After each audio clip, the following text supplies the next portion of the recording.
नमस्कार दोस्तों, स्वागत है आप सभी का आपके अपने इस YouTube चैनल पर। दोस्तों, आज इतिहास के अध्याय 4 में हम पढ़ेंगे क्या बताती हैं हमें किताबें और खबरें। दोस्तों, ये कक्षा 6 का पाठ्यक्रम है। पुस्तकालय में मैरी। जैसे ही घंटी बजी, शिक्षक ने छात्रों को अपने साथ आने को कहा। आज वे पहली बार पुस्तकालय जा रहे थे। मैरी ने देखा कि पुस्तकालय उसकी कक्षा से काफ़ी बड़ा है और वहाँ किताबों से भरी कई रैक हैं। कोने में एक अलमारी थी और मोटी मोटी किताबों से भरी थी। मैरी को एक अलमारी खोलने की कोशिश करते देख शिक्षक ने कहा, उस अलमारी में अलग अलग धर्मों से जुड़ी हुई महत्वपूर्ण किताबें हैं। क्या तुम्हें मालूम है कि हमारे पास वेदों का भी एक संग्रह है? मैरी सोचने लगी, वेद क्या होते हैं? चलो पता लगाते हैं। दुनिया के प्राचीनतम ग्रंथों में से एक शायद तुमने वेदों के बारे में सुना होगा, जो हमारे प्राचीनतम धर्म ग्रंथों में से एक है। वेद 4 हैं: ऋग्वेद, सामवेद, यजुर्वेद और अथर्ववेद। सबसे पुराना वेद है ऋग्वेद, जिसकी रचना लगभग 3500 साल पहले हुई। ऋग्वेद में 1000 से ज़्यादा प्रार्थनाएं हैं, जिन्हें सूक्त कहा जाता है। सूक्त का मतलब है अच्छी तरह से बोला गया। ये विभिन्न देवी देवताओं की स्तुति में रचे गए। इनमें 3 देवताएं बहुत महत्वपूर्ण हैं। ये पहले हैं अग्निदेव, इंद्रदेव और सोमदेव। अग्नि आग के देवता, इंद्र युद्ध के देवता और सोम एक पौधा है। इसका एक खास पेय बनाया जाता है। वैदिक प्रार्थनाओं की रचना ऋषियों ने की। आचार्य विद्यार्थियों को इन्हें अक्षरों, शब्दों और वाक्यों में बांटकर सस्वर पाठ द्वारा कंठस्थ करवाते थे। अधिकांश सूक्तों के रचयिता सीखने और सिखाने वाले पुरुष थे। कुछ प्रार्थनाओं की रचना महिलाओं ने भी की थी। ऋग्वेद की भाषा प्राक संस्कृत या वैदिक संस्कृत कहलाती थी। तुम स्कूलों में जो संस्कृत पढ़ते हो या पढ़ती हो, उसमें यह भाषा थोड़ी भिन्न है। संस्कृत और अन्य भाषाएं।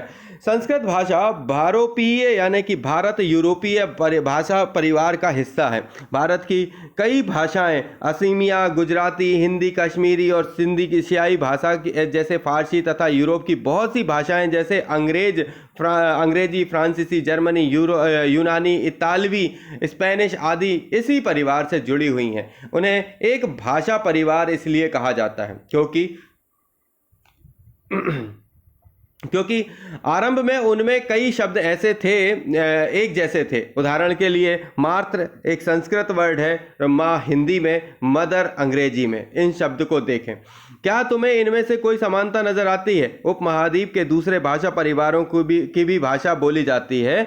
उदाहरण के लिए पूर्वोत्तर प्रदेशों में तिब्बत वर्मा परिवार की भाषा बोली जाती है। तमिल, तेलुगु, कन्नड़ और मलयालम द्रविड़ भाषा परिवार की भाषाएं हैं, जबकि झारखंड और मध्य भारत के कई हिस्सों में बोले जाने वाली भाषाएं ऑस्ट्रो एशियाटिक परिवार से जुड़ी हुई हैं। तो दोस्तों, ये जो मैंने आपको बताया, ये बहुत ही महत्वपूर्ण क्षेत्र था भाषाओं के बारे में जानने का। अगर आप चाहें तो मैं एक बार दोबारा से इसको जरूर बता देता हूं। संस्कृत भाषा भारोपीय यानी भारत यूरोपीय भाषा का हिस्सा है। इसमें कई भाषाएं असमिया, गुजराती, हिंदी, कश्मीरी, सिंधी, एशियाई भाषाएं और फारसी जैसे भाषाएं जैसे फारसी तथा यूरोप की बहुत सी भाषाएं। मतलब अभी जो अपन बात कर रहे हैं कि भारत की जो अन्य भाषाएं हैं, भारत के अलावा फारसी और यूरोपीय भाषाएं जो हैं अंग्रेजी, फ्रांसीसी, यूनानी, इतालवी, स्पेनिश, ये सब एक परिवार का हिस्सा हैं और उन्हें एक भाषा परिवार इसलिए कहा जाता है। इसके अलावा अपन अगर देखें तो जो अपने पूर्वोत्तर प्रदेश हैं, तिब्बत वर्मा परिवार की भाषाएं बोली जाती हैं पूर्वोत्तर साइड पे। तमिल, तेलुगु, कन्नड़, मलयालम जो है वो द्रविड़ भाषा का एक पूरा परिवार है। जबकि झारखंड और मध्य भारत के कई हिस्सों में बोले जाने वाली भाषा ऑस्ट्रो एशियाटिक परिवार से जुड़ी हुई है। हम जिन किताबों को पढ़ते हैं वे लिखी और छपी गई हैं। ऋग्वेद का उच्चारण किया जाता है और श्रवण किया जाता है, ना कि पढ़ा जाता है। तो याद रखिएगा एक थोड़ा सा यहाँ पर कि ऋग्वेद का उच्चारण किया जाता है और श्रवण किया जाता है, ना कि पढ़ा जाता है। रचना के कई सदियों बाद इसे पहली बार लिखा गया। इसे छापने का काम तो मुश्किल से 200 साल पहले हुआ। इतिहास। ऋग्वेद का अध्ययन कैसे करते हैं? इतिहासकार ऋग्वेद पुरातत्ववेत्ताओं की तरह ही अतीत के बारे में जानकारी इकट्ठी करते हैं, लेकिन भौतिक अवशेषों के अलावा वे लिखित स्रोतों को भी उपयोग करते हैं। चलो देखते हैं कि ऋग्वेद का अध्ययन कैसे करते हैं। ऋग्वेद में कुछ सूक्त वार्तालाप के रूप में है। विश्वामित्र नामक ऋषि और देवियों के रूप में पूजित 2 नदियां व्यास और सतलुज के बीच यह संवाद एक ऐसे ही सूक्त का अंश है। इन दोनों नदियों को मानचित्र में खोजिएगा। चलिए इसको मैं पढ़ता हूँ। ऋग्वेद की पांडुलिपि ये जो लिखी हुई है, जो इसको बारे में पढ़ता हूँ। ऋग्वेद की पांडुलिपि का एक पन्ना है। भुर्ज वृक्ष की छाल पर लिखी यह पांडुलिपि कश्मीर में पाई गई थी। लगभग 150 वर्ष पहले ऋग्वेद की सबसे पहली बार छापने के लिए इसका उपयोग किया गया था और इसी पांडुलिपि को देखकर अंग्रेजी अनुवाद तैयार हुआ। यह पांडुलिपि पुणे महाराष्ट्र के एक पुस्तकालय में सुरक्षित है। विश्वामित्र और दो नदियों के बीच के संवाद को अब मैं आपको सुनाता हूं। विश्वामित्र, हे नदियों, अपने बछड़ों को चाटती हुई दो दमकती गायों की तरह दो फुर्तीले घोड़ों की चाल से पहाड़ों के नीचे आओ। इंद्र द्वारा दी हुई शक्ति से स्फूर्ति तुम रथों की गति से सागर की ओर बह रही हो। तुम जल से परिपूर्ण हो और एक दूसरे से मिल जाना चाहती हो। नदियां जल से परिपूर्ण हम देवताओं के बनाए रास्ते पर चलती हैं। एक बार निकलने पर हमें रोका नहीं जा सकता। हे ऋषि, तुम हमसे प्रार्थना क्यों कर रहे हो? विश्वामित्र, हे बहनों, मुझे गायक की प्रार्थना सुनो। मैं रथों और गाड़ियों सहित बहुत दूर से आया हूँ। कृपया करके अपने जल को हमारे रथों और गाड़ियों की धुरियों के ऊपर ना उठाओ ताकि हम आसानी से उसको पार जा सकें। नदियां, हम तुम्हारी प्रार्थना सुनेंगे जिससे तुम सब सुरक्षित उस पार जा सको। इतिहासकार ये बताते हैं कि यह प्रार्थना उस क्षेत्र में रची गई होगी जहां ये नदियां बहती हैं। वे यह भी सुझाते हैं कि जिस समाज में ऋषि रहते हैं वहां घोड़ों और गायों का बहुत महत्व दिया जाता था, इसलिए नदियों की तुलना घोड़ों और गायों से की गई। क्या तुम्हें लगता है कि रथ भी महत्वपूर्ण थे? अपने जवाब के लिए कारण बताइए। प्रार्थनाओं की पंक्तियों को दोबारा पढ़कर यह बताओ कि उनमें परिवहन के लिए किन किन साधनों का उल्लेख है।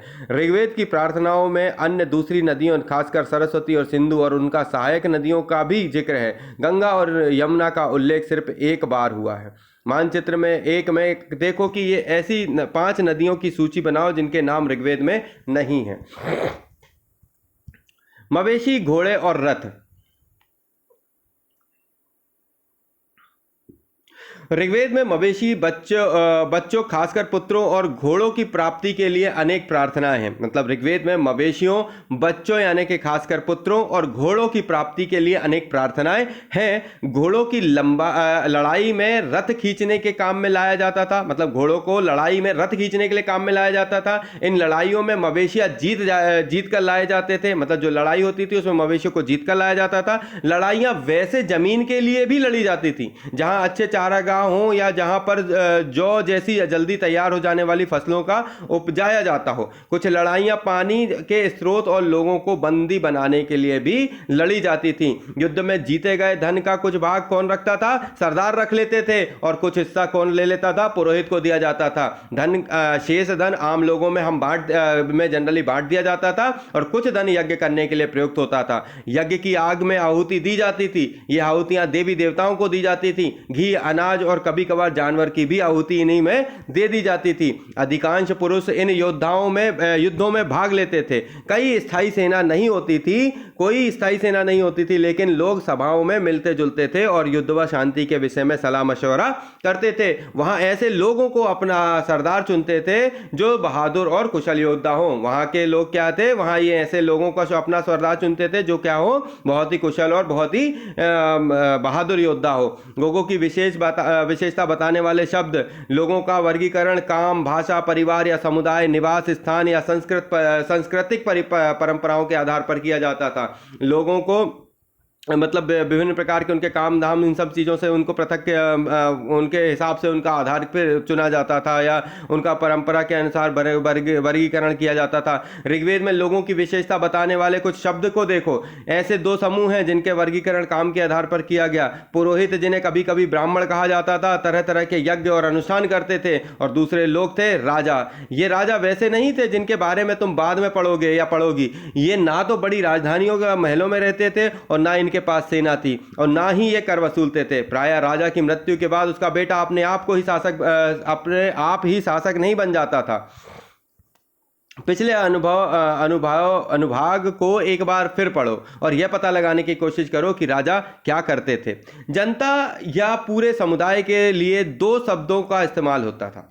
एक था जन, जिसका प्रयोग हिंदी व अन्य भाषा में आज भी होता था, और दूसरा था विष, जिसका वैश्य शब्द होता निकाला जाता है, और इस विषय में तुम अध्याय 5 में विस्तार से इसको पढ़ोगे। ऋग्वेद में विष और जनों के नाम मिलते हैं, इसलिए हमें पुरुजन या विष, भारत जन या विष, या यदुजन या विष जैसे कई उल्लेख मिलते हैं। इन्हें तुम अपना नाम जाना पहचाने, इसमें तुम्हें इनमें से कोई नाम जाना पहचाना लगता है तो आप खुद ही बताइए कि पुरुजन, भरतजन, यदुजन या विष में से कौन सा नाम आपको जाना पहचाना लगता है। ऋग्वेद में विष और जनों के नाम मिलते हैं, इसलिए हमें पुरुजन, विषजन, भरतजन, यदुजन और ऐसे उल्लेख मिलते हैं। जिन लोगों ने इन प्रार्थनाओं की रचना की वे कभी कभी खुद को आर्य कहते थे तथा अपने विरोधियों को दास तथा दस्यु कहते थे। दस्यु वे लोग होते थे जो यज्ञ नहीं करते थे और शायद दूसरी भाषाएं बोलते थे। बाद में समय के साथ स्त्रीलिंग यानी कि दासी शब्द का मतलब गुलाम हो गया। दास वे स्त्री और पुरुष होते थे जिन्हें युद्ध में बंदी बनाया जाता था। उन्हें उनके मालिकों को जायदाद माना जाता था। उन्हें उनके मालिकों की जायदाद माना जाता था। जो भी वो काम मालिक चाहते थे उन्हें वह सब करना पड़ता था। मतलब जो लोग पहले क्या होता था, दास का मतलब जिन लोगों ने इन प्रार्थनाओं की रचना की वे कभी कभी खुद को आर्य कहते थे और अपने विरोधियों को दास या दस्यु कहते थे। मतलब जो लोग रचनाएं करते थे, प्रार्थनाओं की रचनाएं करते थे, वे अपने आप को आर्य कहते थे और जो आर्य थे वो अपने विरोधियों को दास या दस्यु कहते थे। दस्यु वे लोग थे तो जो यज्ञ नहीं करते थे, दूसरी भाषाएं बोलते थे। बाद में इस शब्द का प्रयोग क्या करने लगे लोग, गुलाम के रूप में करने लगे। और गुलाम वो होता था जिसे मालिक का हर काम करना पड़ता था और मालिक उसे अपनी जायदाद मानता था।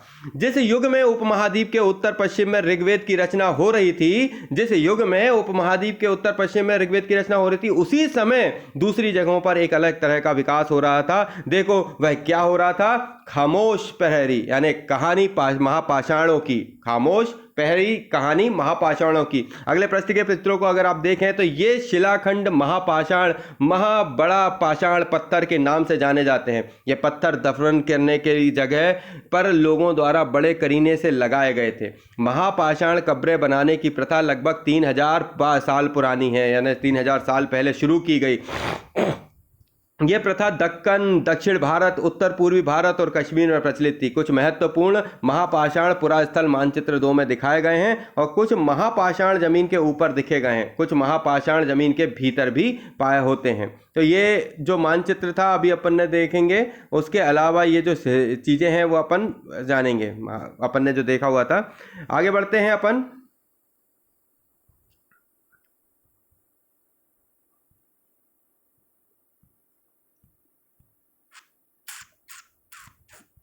ठीक है, कई बार पुरातत्वविदों को गोलाकार सजाए हुए पत्थर मिलते हैं, कई बार अकेला खड़ा हुआ पत्थर मिलता है और ये ही एकमात्र प्रमाण है जो जमीन के नीचे कब्रों को दर्शाते हैं। महापाषाणों के निर्माण के लिए लोगों को कई तरह के काम करने पड़ते थे। हमने जो कार्यों की सूची बनाई है उन्हें क्रमबद्ध करो। गड्ढे खोदना, शिलाखंडों को ढोकर लाना, बड़े पत्थरों को तराशना और मरे हुए को दफनाना। ऊपर इस तरह का महापाषाण का ताबूत समाधान यानी शिष्ट कहा जाता था। यहाँ दिखाए गए शिष्ट का एक पोर्ट होल, बड़ा सुराख है जो शायद पत्थरों से बने हुए कमरे में जाने का एक रास्ता है। ठीक है, यहाँ पर क्या है, महापाषाण कब्रों में मिले लोहे के सामान। बाईं ओर घोड़ों के लिए सामान, नीचे बाईं ओर कुल्हाड़ी और नीचे एक कटार है। तो देखिए बाईं ओर क्या है, अपन को देखा घोड़े के लिए सामान है, इसके अलावा कुल्हाड़ी और एक कटार है। तो ये कटार हो गई भाई, ये हो गई कुल्हाड़ी, अरे हाँ ये कटार हो गई, ये कुल्हाड़ी हो गई, ये घोड़े के लिए सामान हो गया। इन सब चीज़ों को अगर अपन देखें तो ये सब पुराने समय का अपने को मिला हुआ रास्ता है और ये एक प्रकार की कब्र है और इस कब्र में लोगों को दफनाया जाता था। चलिए आगे बढ़ते हैं। इन सब कब्रों में कुछ समानताएं हैं। सामान्यतः मृतकों को खास किस्म की मिट्टी के बर्तन के साथ दफनाया जाता था, बर्तनों के साथ दफनाया जाता था जिन्हें काले लाल मिट्टी के बर्तन और ब्लैक एंड रेड वेयर के नाम से जाना जाता है। इनके साथ ही मिले हैं लोहे के औजार और हथियार, घोड़ों के कंकाल और सामान तथा पत्थर और सोने के गहने। क्या हड़प्पा के शहरों में लोहे का प्रयोग होता था? महापाषाण कब्रों से मिले लोहे के सामान बाईं ओर और ये सारी चीज़ें जो अभी अपन देख चुके हैं। लोगों की सामाजिक असमानताओं के बारे में पता करना। पुरातात्विद ये मानते हैं कि कंकाल के साथ पाई गई चीजें मरे हुए व्यक्तियों की ही रही होगी। मतलब जो कंकाल हैं वो किसके हुए होंगे? मरे हुए व्यक्ति के रहे होंगे। कभी कभी यह एक कब्र की तुलना में दूसरी कब्र में ज्यादा चीजें मिलती हैं। ब्रह्मगिरी इसमें मतलब जो अगर मानचित्र है उसमें ब्रह्मगिरी खोजो, यहाँ एक व्यक्ति की कब्र में 33 सोने के मनके तथा शंख पाए गए। दूसरे कंकाल के पास सिर्फ कुछ मिट्टी के बर्तन ही पाए गए। यह दफनाए गए लोगों की सामाजिक स्थिति की भिन्नता को दर्शाता है। कुछ लोग अमीर थे और कुछ गरीब, और कुछ लोग सरदार थे तो दूसरे अनुयायी। क्या कुछ कब्रगाहें कुछ खास परिवारों के लिए थीं? कभी कभी महापाषाण में एक से अधिक कंकाल मिले हैं। यह दर्शाते हैं कि शायद एक ही परिवार के लोगों को एक ही साथ अलग अलग समय पर दफनाया गया था। बाद में मरने वाले लोगों को पोर्ट होल के रास्ते कब्रों में लाकर दफनाया जाता था। ऐसे स्थानों पर गोलाकार लगाए गए पत्थरों या चट्टानों चिन्हों का काम करते थे, जहां लोग आवश्यकता अनुसार शवों को दफनाने दोबारा आ सकते थे। इनाम गांव के एक विशिष्ट व्यक्ति की कब्र। यह भीमा की सहायक नदियां घोड़ के किनारे एक जगह है। मतलब यह भीमा की सहायक नदी घोड़ के किनारे एक जगह है। इस जगह पर 3600 से 2700 साल पहले लोग रहते थे, है ना। इसी बीच में क्या है, 3600 से 2700 साल पहले लोग रहते थे। और यहाँ वयस्क लोगों को प्रायः गड्ढों में सीधा लिटाकर दफनाया जाता था, जो सीधे लिटाया जाता था, और उनका सिर उत्तर की ओर होता था। कई बार उन्हें घर के अंदर ही दफनाया जाता था। ऐसे बर्तन जिनमें शायद खाना और पानी हो दफनाए गए शवों के पास रख दिए जाते थे। एक आदमी को 5 कमरों वाले मकान के आंगन में 4 पैरों वाले मिट्टी के एक बड़े से संदूक में दफनाया गया था। बस्ती के बीच में बसा यह घर गांव के सबसे बड़े घरों में से एक था, और इस घर में एक अनाज का गोदाम भी था। शवों के पैर मुड़े हुए थे। क्या तुम्हें लगता है कि यह किसी सरदार का शव था? अपने जवाब का कारण बताइए। क्या बताते हैं हमें कंकाल के अध्ययन? छोटे आकार के आधार पर एक बच्चे के कंकाल को आसानी से पहचाना जा सकता है, लेकिन एक बच्चे और बच्ची के कंकाल के बीच कोई बड़ा फर्क नहीं होता। क्या हम यह पता लगा सकते हैं कि कंकाल किसी पुरुष का था अथवा स्त्री का? कभी कभी लोग कंकाल के साथ मिले सामानों के आधार पर अंदाजा लगाते हैं। उदाहरण के लिए, यदि कंकाल के साथ गहने मिलते हैं तो कई बार उसे महिला का कंकाल मान लिया जाता है, लेकिन ऐसी समझ के साथ समस्या है। अक्सर पुरुष भी आभूषण पहनते थे। कंकाल का लिंग पहचानने का बेहतर तरीका उसकी मतलब हड्डियों की जांच है। क्योंकि महिलाएं बच्चों को जन्म देती हैं, इसलिए उनका कटी प्रदेश या कूल्हा पुरुषों से ज़्यादा बड़ा होता है। ये समझ कंकालों के आधुनिक अध्ययन पर आधारित है। आज से लगभग 2000 साल पहले चरक नाम के प्रसिद्ध वैद्य हुए थे, और उन्होंने चिकित्सा शास्त्र पर चरक संहिता नाम की किताब लिखी। वे कहते हैं कि मनुष्य के शरीर में 360 हड्डियां होती हैं, और यह आधुनिक शरीर रचना विज्ञान की 206 हड्डियों से काफ़ी ज़्यादा है। संभवतः चरक ने अपनी गिनती में दांत, हड्डियों के जोड़े और कार्टिलेज को जोड़कर यह संख्या बताई थी। तुम्हारे अनुसार शरीर के बारे में उन्हें इतनी विस्तृत जानकारी कैसे इकट्ठी की होगी? बताइएगा, हमें तो नहीं पता। इनाम गांव के लोगों के काम धंधे। इनाम गांव में पुरातत्विदों को गेहूं, जौ, चावल, दाल, बाजरा, मटर और तिल के बीज मिलते हैं। कई जानवरों को कई हड्डी भी मिलती है, और कई हड्डियों पर काटने के निशान से यह अंदाजा होता है कि लोग इन्हें खाते होंगे। गाय, बैल, भैंस, बकरी, भेड़, कुत्ता, घोड़ा, गधा, सुअर, सांबर, चितकबरा, हिरण, कृष्ण मृग, खरहा, नेवला, चिड़िया, घड़ियाल, कछुआ, केकड़ा और मछली की हड्डियां भी पाई गई हैं। ऐसे साक्ष्य मिले हैं कि बेर, आंवला, जामुन, खजूर की कई तरह की रसभरियां एकत्रित की जाती थीं।